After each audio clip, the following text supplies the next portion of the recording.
Di sini saya akan menjelaskan tentang pengertian reliabilitas.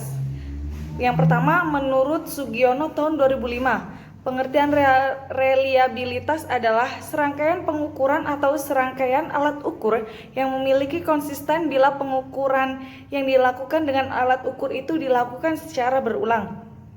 Nah, yang kedua, menurut Sukaji tahun 2000, reliabilitas suatu tes adalah seberapa besar derajat tes mengukur secara konsisten sasaran yang diukur. Yang ketiga, menurut Nur Salam tahun 2003, reliabilitas adalah kesamaan hasil pengukuran atau pengamatan bila fakta atau kenyataan hidup tadi diukur atau diamati berkali-kali dalam waktu berlainan. Nah, berdasarkan beberapa pendapat tentang pengertian reliabilitas di atas, maka dapat diambil kesimpulan bahwa reliabilitas adalah suatu keajegan atau suatu tes untuk mengukur atau mengamati sesuatu yang menjadi objek ukur. Nah, suatu tes dapat dikatakan mempunyai reliabilitas yang tinggi jika tes tersebut dapat memberikan hasil yang tetap sama atau konsisten. Kurang lebih seperti itu. Reliabilitas ini mempunyai tujuan. Nah, saya akan menjelaskan tentang tujuan reliabilitas tersebut. Nah, tujuan dari uji reliabilitas ini adalah untuk menunjukkan konsistensi skor-skor yang diberikan scorer satu dengan scorer lainnya. Terima kasih. Selanjutnya akan disampaikan oleh teman saya. Bismillahirrahmanirrahim. Assalamualaikum warahmatullahi wabarakatuh. Saya Zahra Ari Cahya akan menjelaskan mengenai jenis-jenis dari reliabilitas. Jenis dari reliabilitas ada 3 macam, yaitu koefisien stabilitas, ekuivalen, dan juga konsistensi internal. Yang pertama, saya akan menjelaskan mengenai koefisien stabilitas. Jenis koefisien stabilitas ini merupakan teknik yang digunakan dengan cara mengujikan instrumen tes atau soal ujian kepada beberapa subjek atau peserta didik di sini yang sama secara 2 kali. Kemudian juga menggunakan alat ukur yang sama tetapi dengan rentang waktu yang berbeda atau diadakan dengan tes 2 kali atau tes ulang. Kemudian jika sudah memperoleh skor pada ujian pertama dan juga ujian kedua, maka hasil skor tersebut dikorelasikan untuk melihat koefisien dan konsistensinya. Untuk melihat koefisien dan korelasinya. Kemudian jenis reliabilitas yang kedua adalah ekuivalen. Ekuivalen adalah teknik yang dapat diraih melalui metode tes paralel atau dengan 2 buah tes yang disajikan mempunyai kesamaan tujuan, namun butir soalnya berbeda. Jadi tesnya dilakukan dengan cara bersamaan, tetapi soal ujian tes yang disajikan kepada peserta didik dengan soal yang berbeda bentuknya. Kemudian dalam metode ekuivalen akan memberikan 2 tes yang berbobot sama juga meskipun dengan bentuk yang berbeda kepada kelompok siswa yang sama. Jadi mereka diujikan 2 kali tetapi dengan soal yang bentuknya beda tetapi dengan bobot yang sama dengan jangka waktu yang tidak lama. Jenis reliabilitas yang ketiga adalah konsistensi internal. Di sini jenisnya dibagi menjadi 2, yaitu ada konsistensi internal tes kognitif dan juga konsistensi internal tes kinerja motorik. Sebelumnya, konsistensi internal sendiri adalah cara yang efisien daripada cara sebelumnya seperti dari ekuivalen ataupun dari koefisien stabilitas. Nah, konsistensi internal ini dibentuk karena untuk mengujikan hanya sekali saja tanpa diulangi 2 kali. Kemudian juga digunakan sebagai analisis reliabilitas untuk menggunakan teknik tertentu. Jadi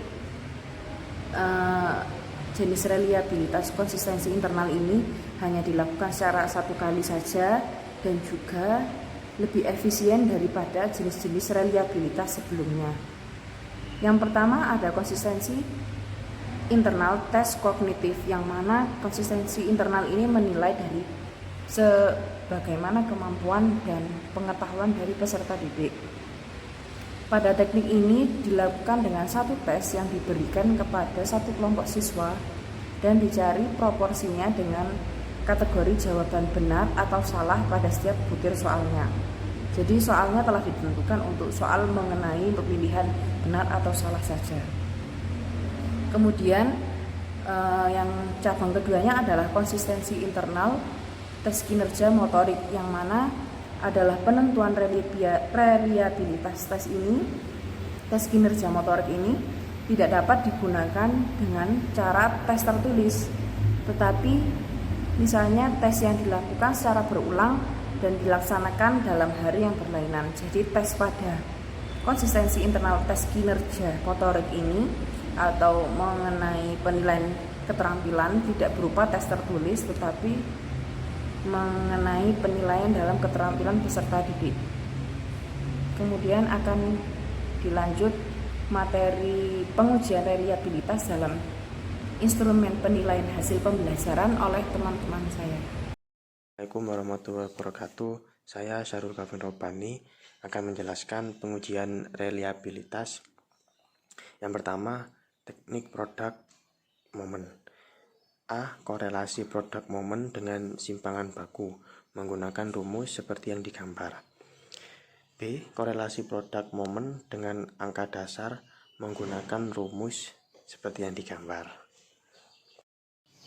Yang kedua, formula Spearman-Brown. Teknik pengujian dengan memberikan soal kepada siswa dengan butir soal tertentu. Kemudian data perolehan skor dari siswa itulah yang didistribusikan kepada tabel laporan dan dilakukan pengelompokan ganjil genap untuk menghitung koefisien reliabilitas seperti yang digambar ini. Hasil koefisien korelasi ialah 0,22. Kemudian dihitung koefisien reliabilitasnya menggunakan formula Spearman-Brown dengan rumus berikut. R11 sama dengan dalam kurung 2 kali 0,22 dibagi 1 tambah 0,22 sama dengan 0,36. Maka hasil koefisien reliabilitas ialah 0,36. Dapat disimpulkan bahwa hasil uji coba siswa tidak reliable sehingga perlu disempurnakan kembali. Kemudian yang ketiga adalah teknik uji menggunakan rumus KR21. Teknik ini menguji kereliabelan dari instrumen penilaian dengan cara mengajukan uji coba kepada kelompok siswa dengan memberikan instrumen pengujian berupa 20 butir soal. Setelah itu, mereka diminta untuk menentukan kereliabelan instrumen penilaian berupa tes tersebut. Lalu kemudian, hasil uji coba tersebut didistribusikan kepada sebuah tabel kerja sebagai data laporan. Dan kemudian dari data tersebut menghitung varian skor total S1 kuadrat menggunakan rumus S1 kuadrat adalah sigma X kuadrat per N. Sigma X per N kuadrat. Misalnya contoh 1307 per 10 dan 1111 per 10 kuadrat sama dengan 130,7 dikurangi 123,21 hasilnya 7,49. Setelah mendapatkan skor, lalu kemudian dialihkan dengan menghitung reliabilitas menggunakan rumus KR21, yakni seperti yang ada di pada PowerPoint. Rumusnya adalah N per N dikurangi 1 kurung 1 dikurangi M kurung N kurangi M per NS 2/1. Dimana keterangannya sebagai berikut.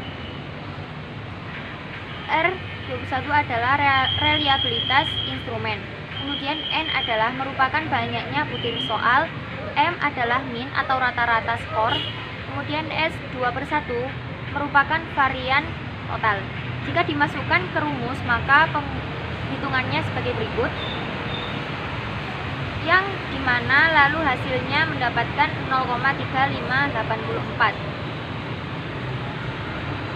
Kemudian dari rumus KR21 inilah memperoleh hasil koefisien reliabilitas sebesar 0,3584 yang diartikan bahwa tes uji belum reliabel dan perlu disempurnakan lagi.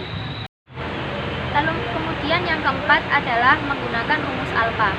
Teknik uji rumus ini digunakan untuk mencari reliabilitas dan skornya memiliki interval seperti 0 sampai 10, 0 sampai 100 atau bentuk skala 1 sampai 3, 1 sampai 5 atau 1 sampai 10. Rumus teknik ini ialah R11 sama dengan N per N dikurangi 1 kurung 1 dikurangi M kurung N dikurangi M per NS 2/1, dimana keterangannya adalah R11 yaitu reliabilitas instrumen, N banyaknya butir soal, M adalah min atau rata-rata skor, S 2/1 adalah varian total. Jika dimasukkan ke rumus, maka perhitungannya adalah seperti berikut. Nanti rumusnya dimasukkan sesuai dengan posisi angka-angka tersebut, dimana hasilnya adalah 1,0526 dikali 0,3405 adalah 0,3584. Akan tetapi, sebelum mencari koefisien reliabilitas, perlu dilakukan perhitungan untuk mencari varian skor total dan skor butir terlebih dahulu. Dimulai dengan mencari varian skor butir dulu, lalu dijumlahkan semuanya. Kemudian dilanjutlah mencari varian skor total menggunakan rumus sebagai berikut.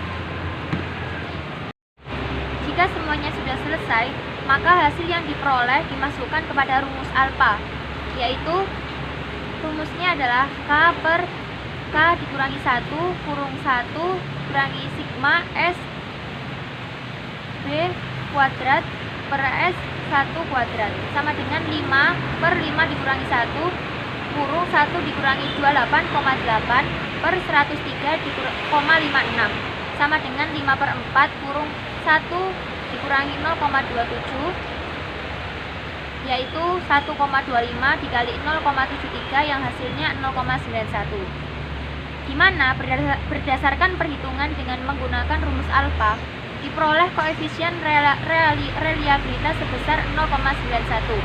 Dengan demikian instrumen penilaian berupa butir pernyataan yang diberikan kepada peserta didik memiliki reliabilitas yang tinggi.